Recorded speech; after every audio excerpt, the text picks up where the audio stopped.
नमस्कार दोस्तों, स्वागत है आपका अपने चैनल पर। मित्रों, जन्माष्टमी बार बार नहीं आती। सच्चे दिल से कमेंट बॉक्स में लिखें राधे राधे, जय श्री कृष्ण। भक्तों, पंचांग के अनुसार इस साल भाद्रपद माह के कृष्ण पक्ष की अष्टमी तिथि की शुरुआत 15 अगस्त की रात 11:48 पर होगी और 16 अगस्त की रात 11:55 पर इसका समापन होगा। ऐसे में 16 अगस्त 2025 के दिन कृष्ण जन्माष्टमी का व्रत रखा जाएगा। हर साल भाद्रपद मास के कृष्ण पक्ष की अष्टमी तिथि को कृष्ण जन्माष्टमी के रूप में मनाया जाता है। भक्तों, द्वापर में श्री कृष्ण परम पुरुषोत्तम भगवान का जन्म भाद्रपद की अष्टमी तिथि रोहिणी नक्षत्र और चंद्रमा वृषभ राशि में मध्य रात्रि में हुआ। उनके जन्म लेते ही दिशाएं स्वच्छ व प्रसन्न एवं समस्त पृथ्वी मंगलमय हो गई थी, और भगवान विष्णु के अवतार श्री कृष्ण के प्रकट होते ही जेल की कोठरी में प्रकाश फैल गया। कृष्ण के जन्मदिवस पर स्वर्ग में देवताओं की फूलों की बरसात हुई। भक्तों, जन्माष्टमी व्रत का महत्व शास्त्रों में जन्माष्टमी के व्रत को 1000 एकादशी व्रत के समान माना गया है और 100 बार गंगा स्नान करने का जो पुण्य मिलता है मात्र जन्माष्टमी का व्रत करने से प्राप्त हो जाता है। और भक्तों, जाप का अनंत गुणाफल देने वाला जन्माष्टमी के दिन ध्यान जाप और रात्रि जागरण का विशेष महत्व है। इसलिए जन्माष्टमी की रात में जागरण करके भगवान के भजन कीर्तन अवश्य करना चाहिए। मित्रों, भविष्य पुराण में इस व्रत के संदर्भ में उल्लेख है कि जिस घर में ये कृष्ण जन्माष्टमी का व्रत किया जाता है, वहां अकाल मृत्यु, गर्भपात, किसी भी मां के बच्चे गर्भ में नहीं मरते, गर्भ ठहरता है, वैधव्य, दुर्भाग्य तथा कलह नहीं होती। जो एक बार भी इस व्रत को करता है उसे श्री कृष्ण आशीर्वाद प्राप्त होता है। वह प्राणी संसार के सभी सुखों को भोग कर विष्णु लोक में निवास करता है। भक्तों, अब बात कर लेते हैं जन्माष्टमी पूजन विधि की। हिंदू धर्म में भगवान श्री कृष्ण की पूजा सभी संकटों से निकालकर सुख, समृद्धि और सौभाग्य का वरदान देने वाली मानी गई है। जन्माष्टमी के दिन प्रातः जल्दी उठकर स्नान आदि से निवृत्त होकर स्वच्छ वस्त्र धारण करें। इसके बाद पूर्व या उत्तर की ओर मुख करके व्रत का संकल्प लें। अगर नॉर्थ ईस्ट में भगवान कृष्ण को लगाया जाए तो आप अपने जीवन में धर्म युद्ध में खड़े हैं, कर्म क्षेत्र में खड़े हैं, तो वहां आपकी जीत सुनिश्चित है और आपकी जितनी भी परेशानियां हैं उन्हें कन्हैया दूर कर देते हैं। माता देवकी और भगवान श्री कृष्ण की मूर्ति या चित्र मंदिर में स्थापित करें और भक्तों, पूजन में देवकी, वासुदेव, बलदेव, नंद, यशोदा आदि देवताओं के नाम जपे। रात्रि में 12 बजे के बाद श्री कृष्ण का जन्मोत्सव मनाए। भक्तों, जन्माष्टमी पर कृष्ण कन्हैया को पीले चंदन या फिर केसर का तिलक जरूर लगाएं। साथ ही साथ उन्हें मोर का मुकुट और बांसुरी जरूर अर्पित करें। लड्डू गोपाल को पंचामृत से अभिषेक कराकर भगवान को नए वस्त्र अर्पित करें एवं झूला झुलाएं और तुलसी डालकर माखन, मिश्री व धनिये की पंजीरी का भोग लगाएं। तत्पश्चात आरती करके प्रसाद को वितरित करें। भक्तों, कृष्ण जन्माष्टमी कब है? पंचांग के अनुसार इस साल भाद्रपद माह के कृष्ण पक्ष की अष्टमी तिथि की शुरुआत 16 अगस्त की रात 12:05 से लेकर 12:45 तक रहेगी। इस दौरान की गई पूजा साधना क्रिया से आपको साक्षात भगवान श्री कृष्ण जी का आशीर्वाद मिलेगा। इस दौरान शुक्र योग, बृहस्पति योग, महालक्ष्मी योग, धन योग का भी निर्माण हो रहा है। इसी दौरान आपको विधि विधान से पूजा अर्चना करनी है। भक्तों, चलिए जानते हैं जन्माष्टमी पर श्री कृष्ण की जन्म कथा। मित्रों, जन्माष्टमी की यह कथा चुपके से भी सुनने से समस्त तकलीफें, बीमारियां सब समाप्त हो जाती हैं और पितृ दोष, मंगल दोष, काल, सर्प दोष, क्षण दोष तुरंत ठीक हो जाते हैं। और भक्तों, इस कथा को बीच में नहीं छोड़ी जाती, इसीलिए इस कथा को बीच में ना छोड़े, पूरी अवश्य सुने। और अभी तक आपने वीडियो को लाइक नहीं किया है, वीडियो को लाइक कर दीजिए। भक्तों, पौराणिक कथाओं के अनुसार पद्मा कृष्ण पक्ष की अष्टमी तिथि को भगवान कृष्ण ने माता देवकी की 8वीं संतान के रूप में जन्म लिया था और कृष्ण जी का जन्म मथुरा में कंस के कारागार में हुआ था। तब माता देवकी राजा कंस की बहन थी। कंस को सत्ता का लालच था। उसने अपने पिता राजा उग्रसेन की राजगद्दी छीनकर उन्हें जेल में बंद कर दिया था और स्वयं को मथुरा का राजा घोषित कर दिया था। राजा कंस अपनी बहन देवकी से बहुत प्रेम करते थे। उन्होंने अपनी बहन का विवाह वासुदेव से कराया था। लेकिन जब वह मां देवकी को विदा कर रहा था, तभी एक आकाशवाणी हुई कि देवकी का 8वां पुत्र कंस की मौत का कारण बनेगा। ये सुनकर कंस डर गया। उसने तुरंत अपनी बहन और उनके पति वासुदेव को जेल में बंद कर दिया और उनके आसपास सैनिक और पहरेदारी लगा दी। कंस अपनी मौत के डर से देवकी और वासुदेव के 7 संतानों को मार चुका था। कृष्ण जी का जन्म। इसके बाद भाद्रपद माह कृष्ण पक्ष की अष्टमी तिथि को रोहिणी नक्षत्र अंधेरी रात में भगवान कृष्ण ने देवकी की 8वीं संतान के रूप में जन्म लिया। श्री कृष्ण के जन्म लेते ही कोठरी प्रकाश में हो गई और आकाशवाणी हुई कि विष्णु जी ने कृष्ण जी के अवतार में देवकी के यहाँ जन्म लिया है। उन्हें गोकुल में बाबा नंद के पास छोड़ आए और उनके घर एक कन्या जन्मी है। उसे मथुरा लाकर कंस को सौंप दें। आकाशवाणी सुनते ही वासुदेव के हाथों की बेड़ियां खुल गई। सभी पहरेदार सोने लगे। कान्हा को एक टोकरी में बाल गोपाल को रखकर सिर पर रख लिया और गोकुल की ओर चल पड़े।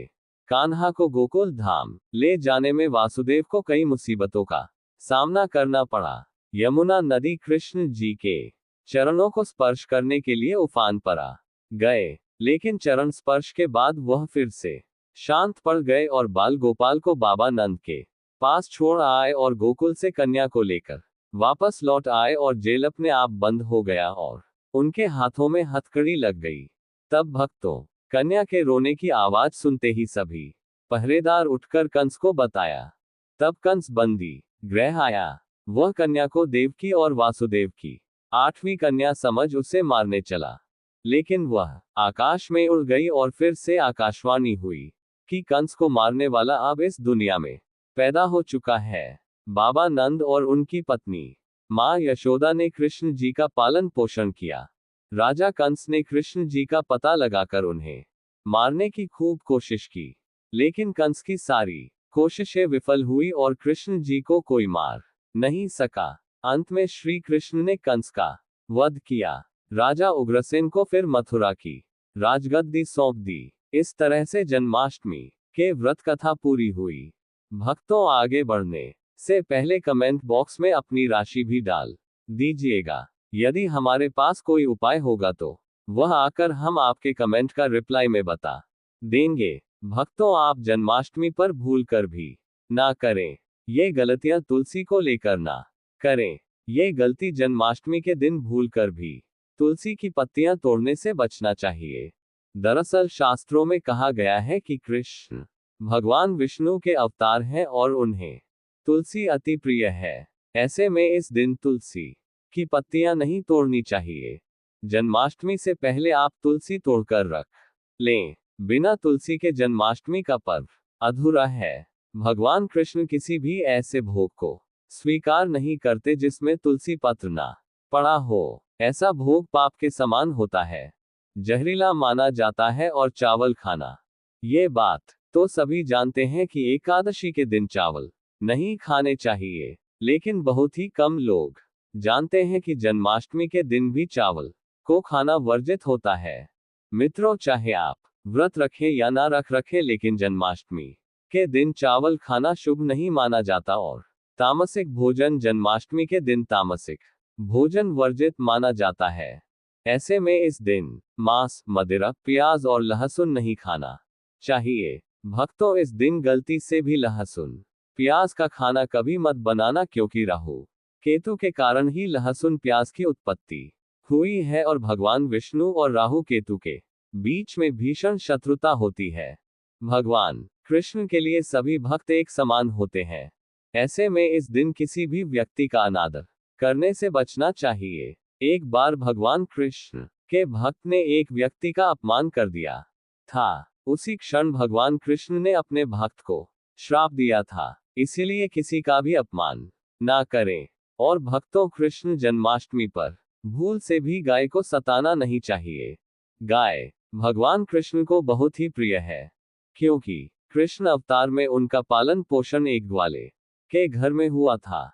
ऐसे में जन्माष्टमी के दिन किसी भी गाय और बछड़े को भूलकर भी नहीं सताना चाहिए। भगवान कृष्ण गाय को सबसे प्रिय मानते हैं, गाय माता को सबसे ज्यादा प्यार करते हैं, इसीलिए गाय को इस दिन रोटी, फल वगैरह, मिठाई अवश्य खिलाएं। और दोस्तों, जन्माष्टमी के दिन केवल सात्विक खाना खाएं। जन्माष्टमी व्रत में दूध और दही जरूरी है।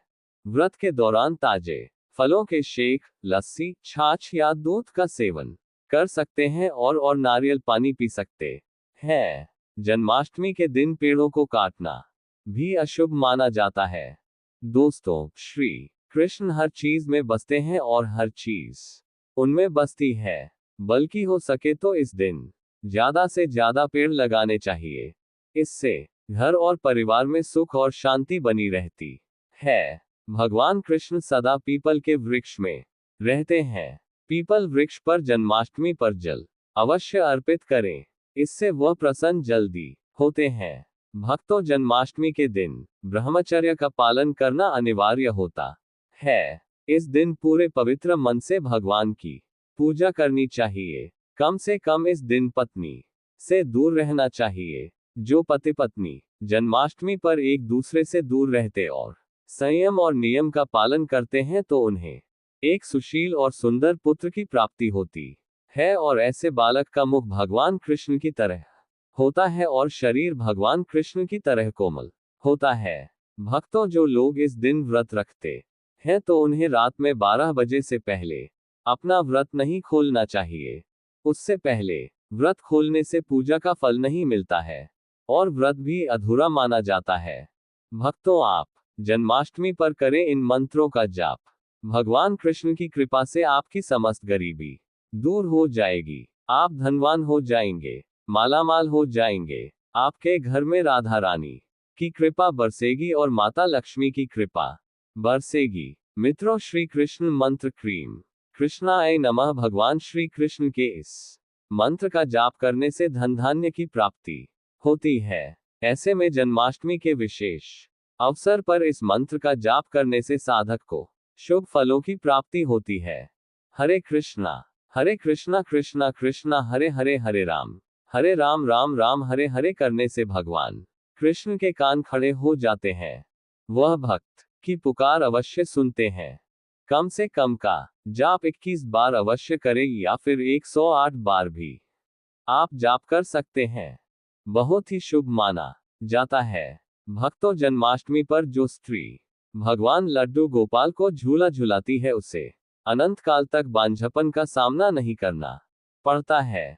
भगवान लड्डू गोपाल की कृपा से ऐसी स्त्री को सुंदर पुत्र की प्राप्ति होती है। मित्रों, जन्माष्टमी पर मोर पंख अवश्य लाएं और मंदिर में स्थापित करें और भगवान कृष्ण की बंसी जन्माष्टमी पर अवश्य लेकर आए। अगर आप व्रत रख रहे हैं तो भगवान लड्डू गोपाल के खिलौने आदि जरूर लेकर आना चाहिए। इसे लाना मत भूलना और जन्माष्टमी पर कौड़ियां आप ला सकते हैं।